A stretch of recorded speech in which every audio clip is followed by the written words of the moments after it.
So I'm kind of ready to move on from the NFL content. If I'm being real with you, I feel like this season has been anything but what I wanted, and not because of the teams that are in it or anything, just how it's gone and just the way the narratives have just came upon everything. It just hasn't been my type of season, and it just hasn't been a good NFL season at all. And I'm just ready to take a break from just talking about the NFL. I'm ready to just move on to the NBA. And I know I'm supposed to be like out here like, "Oh my god, yeah, Super Bowl. The biggest game of it all." But no, to be honest with you, I'm feeling normal and I'm just going to record this, tell you who I got winning and I'll tell you why. And then honestly, I'll put a close to it for now. I mean, until like maybe the Bengals, free agency approaches and whatnot, but as of like the content, as of like the takeaways from the season, I think I'm gonna put that on hold and I'm gonna just get back to doing NBA, and then obviously baseball's coming up very shortly. Pitchers and catchers report in a week. Obviously college football, I mean there's something to be proud of because the Buckeyes just won the Natty, so gonna celebrate that of course. But it is the Super Bowl, February 9th, 6:30 p.m. Eastern Time. We got a rematch of Super Bowl 57. The Kansas City Chiefs versus the Philadelphia Eagles in Super Bowl 59. So let's dive into the Chiefs first because they're obviously the team that has been talked about pretty much for like the entirety of the season, if not more.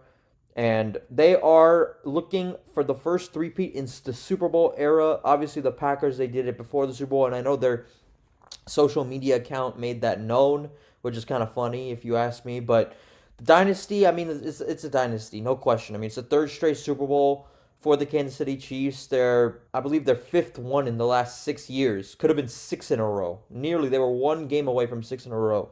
And then Mahomes, he's obviously the best quarterback in the league. Yes, he may not have the gaudy stat numbers as he used to in the first couple years, but he is still the best quarterback in the NFL. And yeah, I mean, they're trying to obviously do something that's just never been done in the NFL. The last team to three-peat in sports, I believe, was the Lakers in 2000 to 2002. I know the Yankees did it a couple years before that, but pretty good company to be in. And my biggest takeaway, I know I usually kind of ramble on the team, but my biggest takeaway is at the bottom. Their defense is top tier. I mean, Trent McDuffie's been playing incredible. Nick Bolton has been dominating. Chris Jones, especially on that defensive line, has just been an absolute terror for oppositions. And you saw that against, maybe not against Buffalo completely, but you saw that against Houston. You saw that just pretty much the entirety of the season. So he can still play. That offense can still play. I mean, Mahomes can sling it to Kelce. He can sling it to, all his targets, honestly. Like, I know that he may not have, like, the exact burst that he used to, but he's still got Pacheco, he's got Kelce. I mean, he's got pretty much, I don't know this, like I don't really see a flaw in this team. I mean, also, yeah, let's not forget DeAndre Hopkins. I mean, he's looking ready. Juju had a pretty decent game against Buffalo last week. I mean, you're excited for the offense to go out there and see how they can take on that Philadelphia defense. And I think the Chiefs defense is also looking for their turn to make some noise against that Eagles offense. So it should be a good matchup for both sides of the ball for Kansas City. And then we look at the Eagles. Jalen Hurts is dangerous. He's been inconsistent, I would say, under pressure. I mean, last week was different. Saquon Barkley is the main engine of that team, though. I mean, he's arguably an MVP, arguably the Offensive Player of the Year, but he's an absolute game changer in the running game. And then you got the best pair, arguably the best wide receiver duo in the NFL in A.J. Brown and Devontae Smith.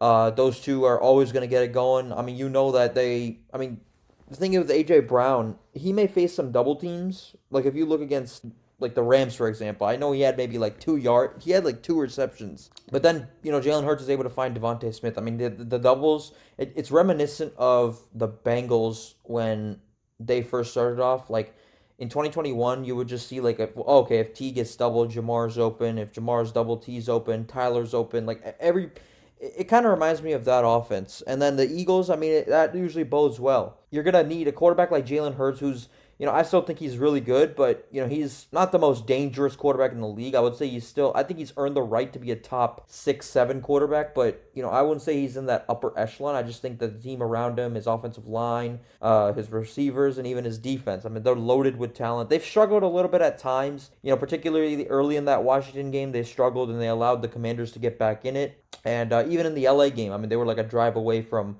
losing that game. So they've been vulnerable, and for a team that has Patrick Mahomes at quarterback in their team, I mean, you don't want to give them too many chances. So that's why I say that the Eagles defense is just going to have to step up on all ends. And, the most important thing, in my opinion, they're seeking revenge. They have lost 38-35 that Super Bowl against Kansas City 2 years ago.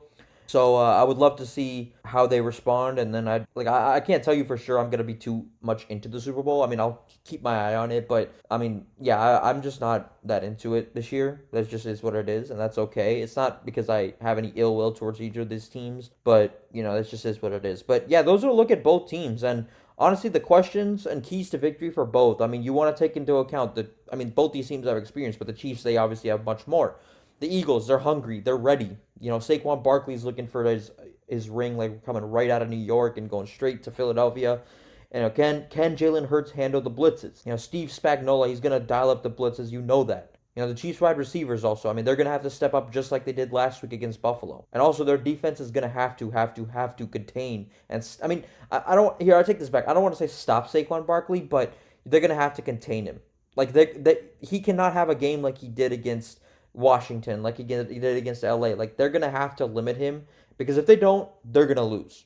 And that's why I say they need to do their best to contain him. And then the Eagles, most importantly for their offense, you got to control the clock. You got to keep Pat Mahomes off the field. If that means doing a 9-minute drive in the first quarter and then like putting your defense out there, so be it. But I think that play with a lead. If they play up ahead, I think it's going to be difficult for Kansas City to come back, because I think both teams play very, very, very, very, very well when they're up ahead. So it's going to be another of those things, like you start hot, you're usually going to finish well. And that's just how it's been in the Super Bowl for most of the years. I mean, you start first team to score, not score, but the first team to kind of set the tone with something that can be the game changer. So yeah, I mean, I think the biggest question is which defense is going to come through. Both these defenses have obviously been very, very experienced and very good. Both of them have vulnerabilities at times. But at the end of the day, I think that's going to be a deciding factor for this game. So those are my keys and questions for each of these teams, and how I think each of these teams are going to just fare against each other here in a great, great matchup, man, for Super Bowl 59. I mean, there's no denying it. As much as I may not like it, as much as I might say I'm not going to, and this is true. I mean, I might not watch it. It's a good matchup. I mean, realistically, if you had taken out, like, for NFL fans that hate the Chiefs, that hate the Eagles and whatnot, like, you would have removed the Chiefs dynasty and removed the Eagles, intolerable fans, or whatever kind of narratives there are to hate these teams, you would say this is a great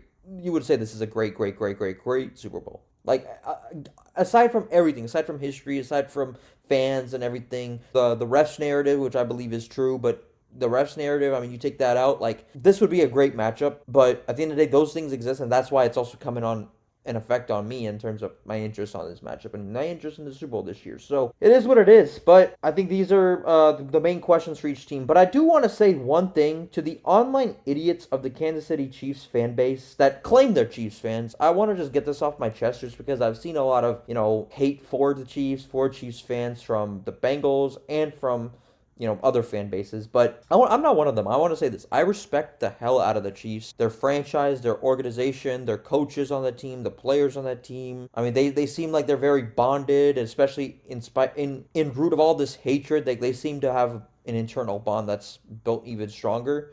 So I want to give their organization a lot of credit. I respect the hell out of them. Do I like them? Not really. And that's just because, we've had some battles in the postseason, obviously the two most recent, and they're an AFC contender. I mean, here's the thing, like, it was the same way with the Patriots. The Bengals were never a Patriots, like, threat, so I didn't really have an opportunity to dislike them or just not like them, and that's why I actually kind of rooted for them. Like, I actually rooted for New England in the Falcons Super Bowl, the Rams Super Bowl in 2019. Like, I rooted for them in 2017, 2015. I mean, I wasn't a fan of them, but I always liked watching, obviously, Brady play. I liked watching Gronk. I liked watching the Patriots, period. I mean, I was not a fan of them like I am the Bengals, obviously, but I still enjoyed watching them. And the Chiefs, thing is that the Bengals, and I wouldn't want it any other way, because I want us to be a threat to win the AFC, to go back, but to the Super Bowl. But if we had not been a threat, if we had been, let's say, I don't know who's a bad team. I guess the Browns right now, or right now I guess the Jags, just because I know they played in the playoffs a couple years ago, but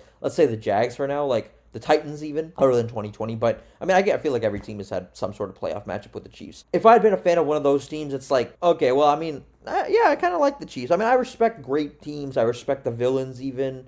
But the fact that my team is, been rivals, it makes it a little harder to like it or root for it. But I was like the same way. Like the Chiefs and the Warriors. I mean, the Warriors, let's say, they were definitely the villains. The reason why I was kind of just super against them, and I'm sure like I would have been against them a little bit even if I wasn't, but my team was at the expense of the 3 finals that they beat us in.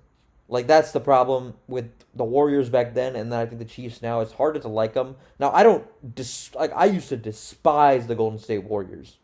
I don't despise the Chiefs. I have respect for their OG fans. Their fans in person are if you judge the Chiefs fans by the internet, you are bugging. I mean, the Chiefs fans in person they're pretty good. They're actually really nice. I mean, I've heard nothing from Bengals fans. Like, I've heard great experience. Like, after we beat them in 2021, a lot of them were, like, very classy, respectful. Like, I respect that. But the bandwagons online, I have absolutely no respect for. You could be a Swiftie that just claims the Chiefs and hates on everything every other team does. Like, I don't care. I have nothing against Taylor Swift. I like her music, to be honest with you. But, if you're a Swiftie that claims the Chiefs and just flexes out, like, and everything, like, I can't get behind that. You didn't see the Chiefs where they first were. And I don't think a real Chiefs fan, if I talk to a real Chiefs fan, I don't think they would claim you as a fan. But the OG ones, you survived, 50 plus years of no Super Bowl. I respect that. I was rooting for you guys in 2019 and 2020 against Tampa. Couldn't do it. I couldn't do it in the last year I didn't really care. 2 years ago, I was like, man, I was salty, so I rooted for the Eagles. But I think the same fans that are here, when this is all said and done, I mean, Mahomes is what, 30? He's got a lot of years left. But these fans are going to be back in their holes post-Mahomes. After the Mahomes era, I don't see how the fans stay any longer. Because the OG ones, the ones who have been through a lot of suffering, a lot of just, heartbreak, everything. Those are the type of fans that deserve a Super Bowl. Anybody on Reddit, you guys are morons. Just reading that Reddit's comment pisses me off. Those are the same fans that will never, in my eyes, and look, you guys can say, like, oh my God, I don't need your approval. I don't care. You don't need my approval, 100%. If you think you're a fan, you're a fan. The only opinion I care about is my own. I will never, in my mind, consider you a real fan. I'm not telling you how you should think. I'm not telling you how anybody that you know should think. I'm just telling you what I think. The online idiots that make the Kansas City Chiefs look worse than they already are, and the fan base that just is atrocious, that is the type of fan that I will never consider. And it doesn't matter what I think. It matters what you think. But I'm just saying, I will never consider. Because I don't make judgments off of Twitter, Reddit. Both those apps, let me tell you, are a cesspool, especially Twitter, a cesspool of complete idiots. Not worth my time. Not worth anybody's time.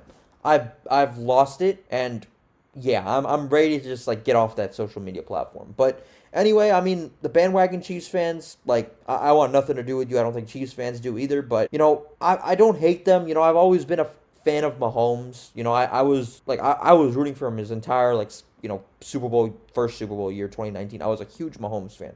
And I love Travis Kelce, too. He's another Ohio guy, another football guy. I have a lot of respect for both these guys. So, I'll be happy for these two if the Chiefs end up winning. But, it is what it is. If they do, if they don't, we'll see. But to be frank with you guys, speaking back to the matchup, as far as both these teams, I respect both these organizations for building up what they had. And this should be a great game. I think both these teams are ready to show that they belong. The thing with the Chiefs is, they're coming off an emotional win, so I'm sure they're just equally, if not more, driven. And, I know that it's been a crazy, 38 hours for Pat Mahomes as well. I mean, everybody saw that Luka trade. I think everybody, even the Super Bowl right now on both teams, are just like, what? So I feel like the NBA, they needed a story like this, especially with, NFL being on its way out. This season, it feels like the NBA, they needed something like this to just keep it going. But because you guys know, I don't give a crap. I'm not one of those guys that adhere to what other people say or give a crap, because honestly, I see the game in my own eyes. I don't, care about what other people say, because I know the narratives that are going to stem from this. If the Chiefs win, first three-peat, you're going to hear about that all season. Jalen Hurts and the Eagles win, you're going to hear conversations about him being a top 5 quarterback. Is he better than Joe Burrow? Is he better than Josh Allen because he got his ring before? So the narratives are going to drive me nuts, but I'm going to tell you right now, I see the game. I don't think it's even a debate. And in my opinion, the guys who do come up with those type of debates are just, they don't have a brain, or they let their hate overtake their opinions or their just knowledge of the game, which makes them look like complete idiots. And that's just like unfortunately that's the world, because most NFL fans on social media, that is, I don't want to accuse like, valid and like knowledgeable NFL fans, but most people on social media that are NFL fans, they don't have a brain. It is tricky, to deal with all this stuff, but at the end of the day, I mean, I honestly don't give a crap, about what other people say. So anyway, coming to this game, guys. So both these teams, they are playing for many, I should say not purposes, but I should say for many different reasons. Chiefs, they're going for a three-peat. Eagles, they're going for revenge. It should be a great game, but here's the deciding factor for me. The Chiefs, they are motivated as ever to get it done, and the Eagles, they're also very, very motivated. Saquon Barkley, I know he's motivated. But think about what Mahomes said after the second Super Bowl. I'm going to roll that for you right now. We're not done, dog. I want 3. We got to get 3. 3. No one's ever got 3. 3. No one's ever got 3. I know. But yeah, that's the deciding factor for me, guys. They're too hungry. They're too motivated. What GOATs do, they do not rest on their laurels. Different story if they win here. You win 3, it's like, okay, well, I mean, we made history. Like, there's a lot of fatigue that comes with it, but think about it. You lose a three-peat, you lose a chance to make history, then you have to start all over again. And that is why I have the Kansas City Chiefs winning this game and winning their 5th Lombardi in franchise history, their 4th Lombardi in 6 years, their 3rd straight Lombardi, becoming the first team in the NFL since the Green Bay Packers before the Super Bowl era, so I don't really think anybody counts that, to three-peat. I mean, we get to witness history as football fans. I'm sure a lot of people don't want it to happen, but it is what it is. I think it's going to happen, and I'll say that Harrison Butker gets them in within range, similar to how they did in Super Bowl 57, and he wins the game for them. I got the Kansas City Chiefs winning the Super Bowl for the 3rd straight year, 27-24, and that is going to conclude the season. And who do I have winning Super Bowl MVP for the 4th time? I got Patrick Mahomes, period. He's the guy. He's always going to be the guy for that team. And one thing about Mahomes, guys, like, I'll say this, he plays the game the right way. I know a lot of people will say, oh, he flops, oh, he begs for calls. Like, LeBron does that too. A lot of the greats, if you look in the history of any sport, I mean, they do that. Derek Jeter, Magic Johnson, Michael Jordan, Kobe Bryant, LeBron, a lot of these like great basketball, baseball, football players, I mean, they play the game the right way. LeBron, I mean, that's not cheating.